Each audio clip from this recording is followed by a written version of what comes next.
Are we all okay online? Yeah, okay. Yeah, okay. I'm going to be talking about a bifurcation in the correlation length on a Toblerone lattice. This talk is based off of our paper. Got put on the archive this morning. The archive code is the archive code is down there, so feel free to go and check it out. I would also just like to thank some people first. So thank you to Bruno Tomasello and Sam Carr in the audience for their joint supervision during this project. And I'd also just like to thank EPSRC and ICAM for giving me money. And then again, shameless plug of the paper on the archive. So this talk is a bit of a change of pace. It's a classical stat mech. So I thought I would quickly review the 1D Ising model, because while most of you have probably seen it before, you might not have seen it recently. So we have the model definition given by the Hamiltonian, and in contrast to the previous talk, J greater than 0 here is ferromagnetic, sorry, and J less than 0 is anti-ferromagnetic. And we see here just some examples of the specific heat, which is a nice smooth function of temperature and the inverse correlation length. And the main point here is that in the 1D Ising model, there's no phase transition at finite temperature. The thermodynamics are smooth. Physically, we can understand this through the argument about domain walls, that we can create domain walls of arbitrary size that cost finite energy, and these have it's a favorable amount of entropy, or we can understand it mathematically through the Perron-Frobenius theorem, which restricts the largest eigenvalue of the transfer matrix to have no level crossings. Oh, and just a quick word about the correlation length, which you're probably familiar with, but we see here that it's given by the second largest eigenvalue, so lambda 2, divided by the largest eigenvalue, lambda 1, and describes the decay of correlations. So now the moment you've all been waiting for, the Toblerone lattice, given by this Hamiltonian and defined on this lattice here, which hopefully you can see the resemblance to the chocolate bar. And luckily we've had lunch, so shouldn't be too hungry. But we have this interacting J leg, the legs of the ladder, so between, say, two red dots or between two blue dots, we have J rung going across between a red and blue.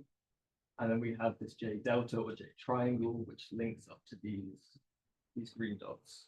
Yeah. And these are all classical Ising spins, so plus or minus 1. So other than the relation to the Swiss chocolate, what's so interesting about this model? Well, on your left, you can see that this model exhibits a very sharp peak in the specific heat at a low but finite temperature, which was originally likened to what you see in the 2D Ising model, which does have a real phase transition. It does look like a divergence, but because it's 1D, this peak is strictly of finite height and width. But it's quite interesting that a 1D model should exhibit such critical-like thermodynamics. And that's the question I'm hopefully going to answer for you today. And we're going to talk about the physical mechanisms giving rise to this peak.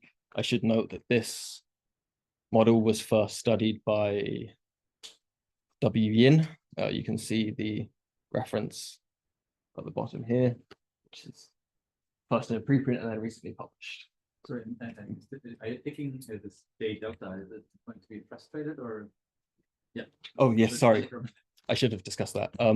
So we take, so J rung anti-ferromagnetic induces frustration in each of these triangles. And then we can fairly arbitrarily choose J delta and J leg to be either plus or minus. Can you give us a choice that we can work onto so we can understand your talk? Yeah. Which one's a positive, which one's a negative? So in all the work we've done, we've taken J leg to be ferromagnetic, J delta to be ferromagnetic, and J rung to be anti-ferromagnetic in introducing frustration. And we've also taken J delta and J rung to be close together in magnitude.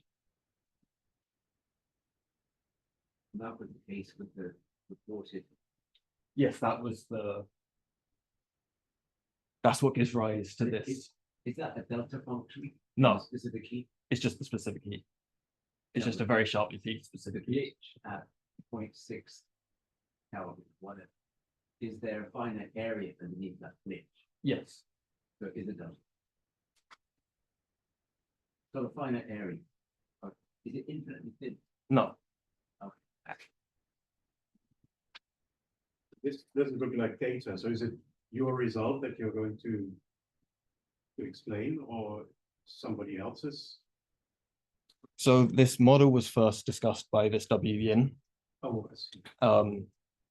And he was the first one to report this response in the specific heat. And we found it quite interesting as why a 1D model should do this. So we wanted to investigate it further, and we're kind of going to be discussing what we did to explore the physical mechanisms behind this peak. Was this motivated by some real quasi 1D system? I can't remember the specifics off the top of my head, but I think there were some motivations. I would have to check the papers.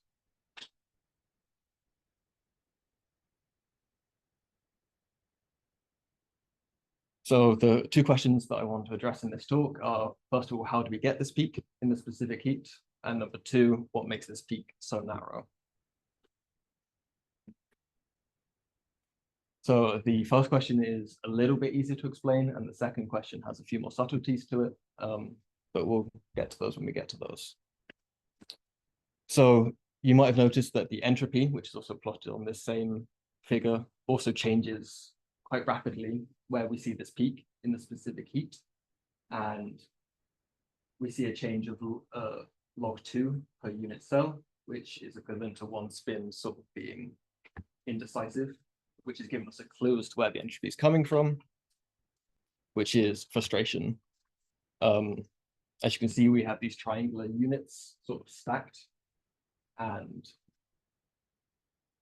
as you may know, if you've worked with triangles, they can be quite frustrating. And here we again say that J-rung antiferromagnetic provides the frustration that we can't align all three of the spins in a way to satisfy each of these interactions. So if we had the two on the bottom, anti-parallel, we can't align top one anti-parallel with them both as well, or parallel with them both.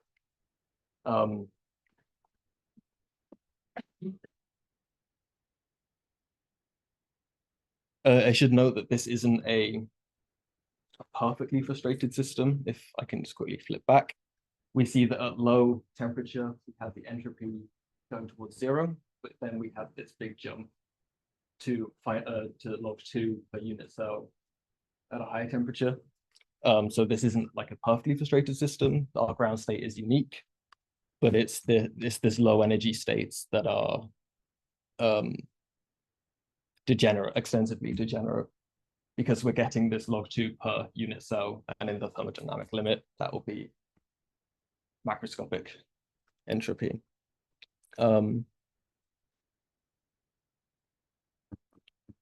And because, sorry, and this frustration is coming from these top spins, the ST, shown in green, because we can see that the other spins S2i and S1i are coupled at the base, so they have this extra collective sort of behavior that's not fixing their rotate, but these top spins are free to become frustrated at the point, and that's where this entropy is coming from, which is thus giving rise to the peak in the specific heat.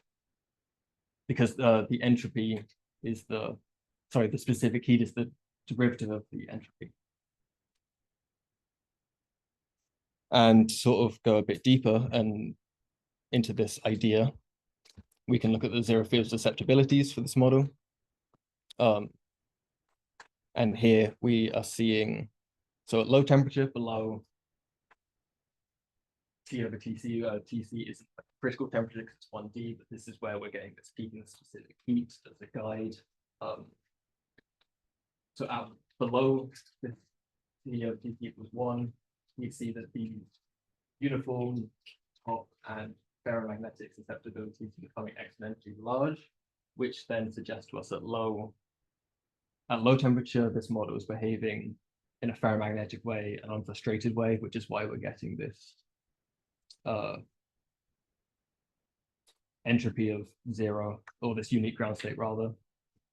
But then as we increase the temperature past this point, we see that the anti-ferromagnetic susceptibility is beginning to dominate over the other two, and the other three, sorry, and these other three are reduced, which then is suggesting to us that this model is behaving in this anti-ferromagnetically restricted type way, which is where this entropy is coming from. Yes. So this TC, there was 0.6 before in the units of wattage. So this is determined essentially by J delta or J long. So the exact value of TC is, yeah, the difference between J delta and J rung, and then some factor. Of the difference. Well, because J rung is anti-ferromagnetic, you can take it as the difference or the sum. I see. So the sum of Yes. Because that essentially is giving us this region of which it's going to become frustrated. The sort where we can excite these low energy states, essentially, is the word it's looking for.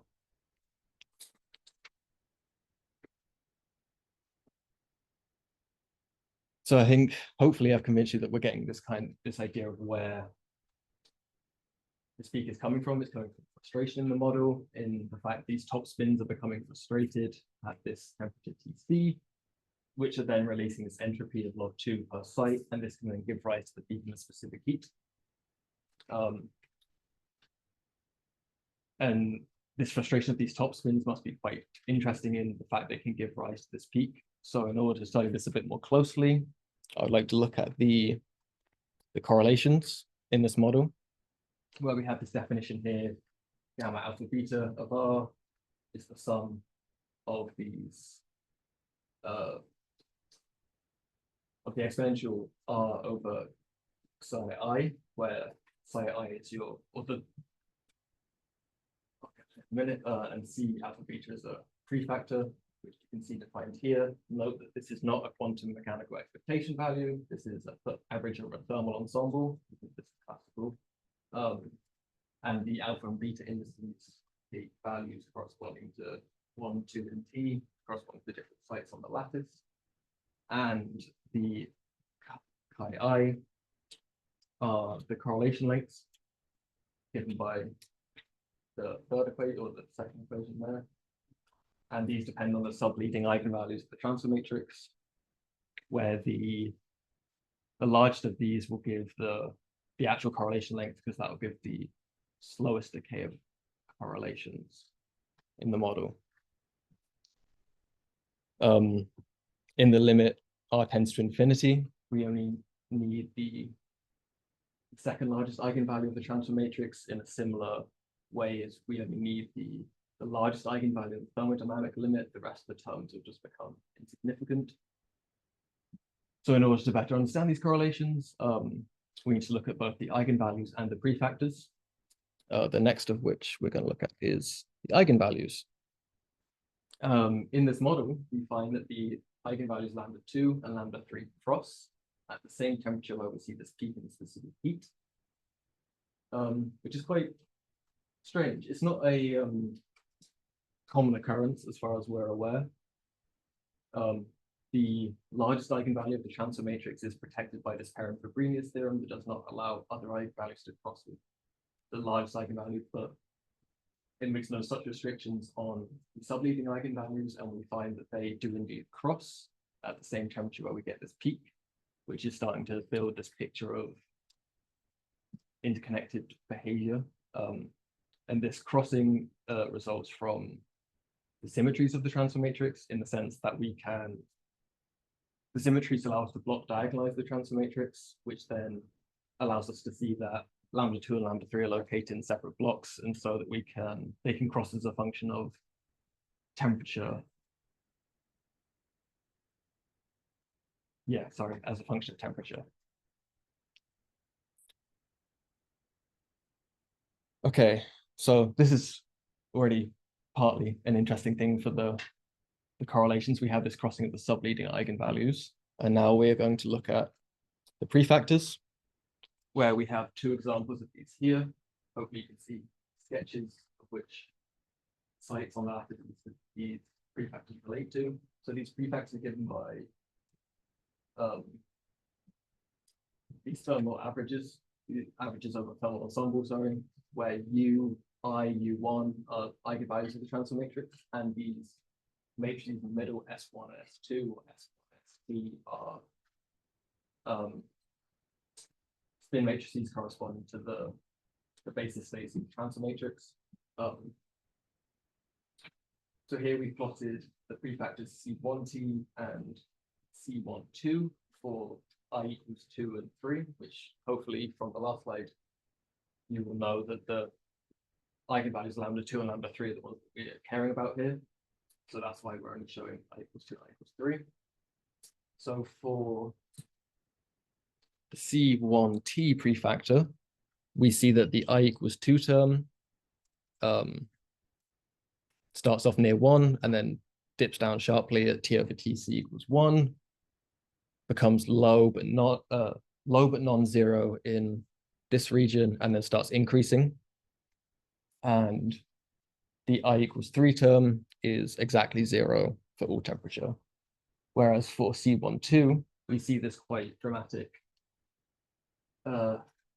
change of sign of the prefactor going from ferromagnetic at low temperature to then anti-ferromagnetic at higher temperature. And this is again relating back to this frustration, where at low temperature we have the spins on the legs pointing parallel to each other, but then as we increase the temperature, we have these spins pointing anti-parallel. You can see that these prefactors behave in quite quantitatively different ways, in the sense that for the C12 prefactor, we always have one. So the main point to note here is that C1T3 is exactly 0, whereas for C12 it's non-zero when the I equals 2 term is non-zero as well.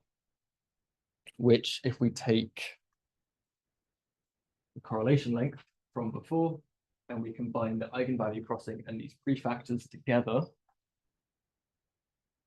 we get a bifurcation in the correlation lengths. Because so at low temperature, they're always, the correlation length is going to be described exclusively by lambda 2.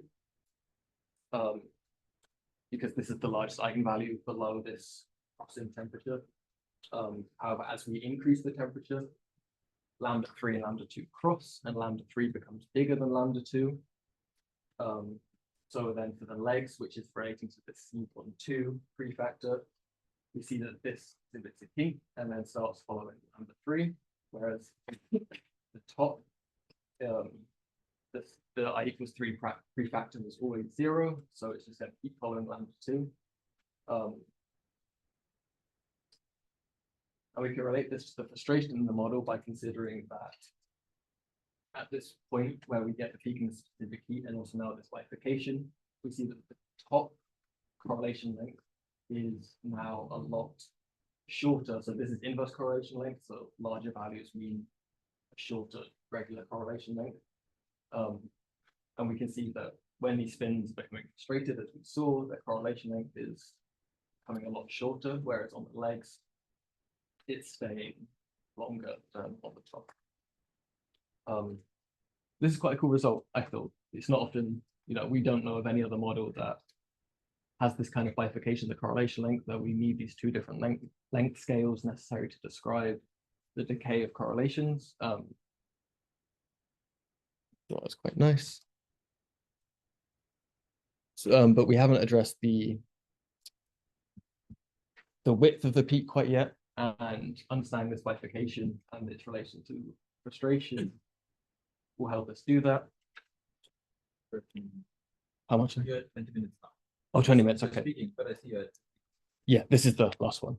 So relating to the peak width, we see that, so we include this topping J include this coupling J top along the top between the top spins, and as we increase this coupling J top, we see that the peak in specific heat becomes broader, but we also see that this bifurcation, the correlation length becomes broader, i.e. these correlation lengths are getting closer together, which really relates to the width of the peak in the specific heat. Yeah, so the width of the bifurcation in the correlation length relates to the peak, the width of the peak in the specific heat. I think that's everything. So to summarize, because of my time, the peak in the heat capacity arises from the frustration of the low energy states, bifurcation, the correlation length of the model links to the frustration, and as this bifurcation gets broader, the peak in the specific heat also gets broader. Shameless plug again for the archive, and thank you for your attention.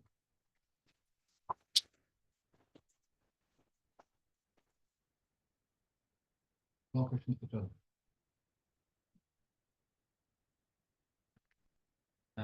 So I missed you said that these two eigenvalues of the transfer matrix they can pass because they come from different symmetry sectors. Yes. Can you explain which symmetries are underneath? Yes. Let's go back to the big sketch. So the two symmetries that we find block diagonalize the transfer matrix are obviously the Ising just up to down symmetry, and also the leg exchange symmetry. And then it's the parity of these symmetries, of the parity under these symmetries, that create these blocks. So for the two-leg ladder, for example, if you use these same symmetries for the two-leg ladder, you get the same sort of block structure of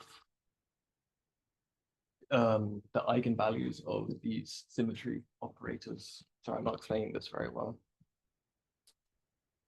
Sorry, so then you say that the correlation lengths that bifurcate, they also come from these two different sectors. Ultimately, no, is it not? Well, because it's related to the crossing of the eigenvalues and the prefactors, which are also, I think I forgot to mention, but these prefactors, the prefactor being exactly 0, that's also related to the symmetries. The third on the left, there was the third one was always 0. Is that what you mean? Yes, that because that's 0, that's also related to the symmetries. I can't quite remember the exact reason. Maybe have the paper. So what was the question? No, I was trying to understand whether I can relate the symmetries, the blocks that you have to, the bifurcation of the length scales more directly. Yeah, no, you can. Yeah, sorry. I'm just, the reason escapes me at the moment.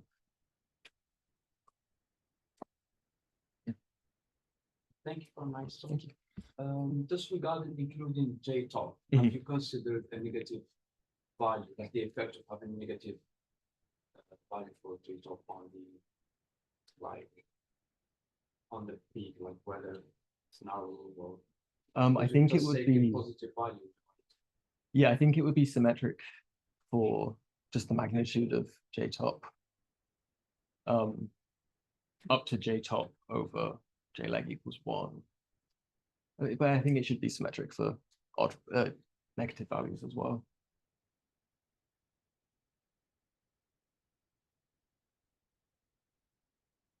I am good. What determines the width of the specific heat normally in the model? Mathematically speaking, or Well, what do I have to adjust to make it narrow? so a longer correlation length along the legs will make it narrower, or stronger J-leg will make it narrower. So hold on, this is a statement even without the J-top. So that's the Yes, original sorry. model doesn't have J-top, right? Yeah, the J-top was to try and help illustrate this point a little bit more physically speaking, but maybe I missed the mark of it. So, I mean, mathematically speaking, we can derive an expression for the width of the peak, and it goes as e to the j minus J-top, J-leg, sorry, over t. So it's exponentially reduced by increasing J-leg, which then relates to a longer correlation length along the leg of this ladder. So essentially, when I have J-leg equals 0, I can just solve each triangle by itself. Yeah, that's how I should think of it. Then I get like it. Is it how I should think of it, or is it too simple? No, I think you need this like collective behavior along the legs in order to get because the peak in the specific heat is coming from this entropy and this frustration, and it's kind of how quickly this entropy is given up that determines the width. So if we have a sort of a stronger leg interaction, then these these top spins will become frustrated more quickly, I suppose, which then will give us this narrower peak. So what's in this picture? What's the values of so for the red line, what were the values that were taken? Do you know? So for the red line, it's just the original model. Yeah, but still there are there are three energy scales, so two-dimensional parameters. For the red line, which is the original model, you still chose some values for J rung, J delta, and J leg. J rung we set to -1, J delta I think was -1.2, and J leg was 1.5. Just fairly arbitrarily, but Are there more questions? All right, so then we reconvene in 20 minutes for Kaisan's talk, if I'm not mistaken. And let's thank Joseph again.